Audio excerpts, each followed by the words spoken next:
শুনুন শুনুন শুনুন, এইটা কোনো সাধারণ আদালত না, এইটা সবজি আদালত।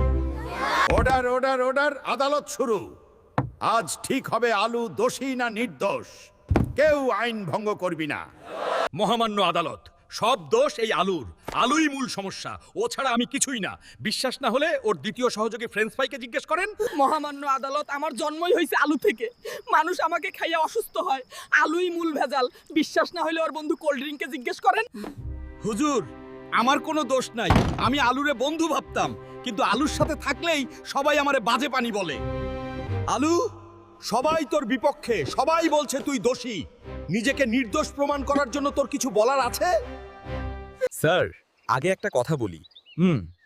আমি জন্মাইছি মাটিতে, তেলে বা ঝালে নয়।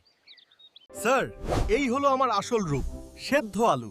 তেল নাই, ঝাল নাই, স্বাস্থ্যকর। দেখছেন তো, আলু আবার হেলদি হিরো। এই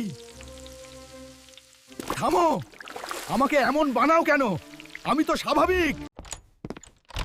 তোমারে ঠিকঠাক মতো তেলে না ভাজলে স্বাদ লাগবো না, আর স্বাদ না থাকলে খাইবো কি ভাই? তার মানে আলু নিজে থেকে খারাপ হয়নি, মানুষ আলুকে খারাপ বানিয়েছে।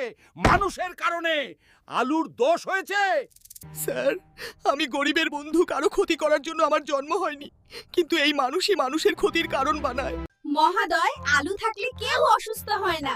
আলু ছাড়া আমরা ভাত ডাল অচল। সব সমস্যার কারণ তেল। আলু নির্দোষ, আলুর কোনো দোষ নেই, মানুষ দোষী।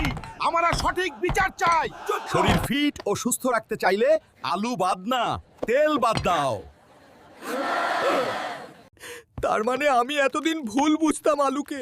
দোষ আলুর না, তেলের। এখন সব পরিষ্কার। আমরা আলুকে আর দোষ দিতে পারি না, আলু নির্দোষ। দোষী হলো মানুষের খাওয়ার স্টাইল। খুশি থাকো, সুস্থ থাকো, ভাইটাল 2।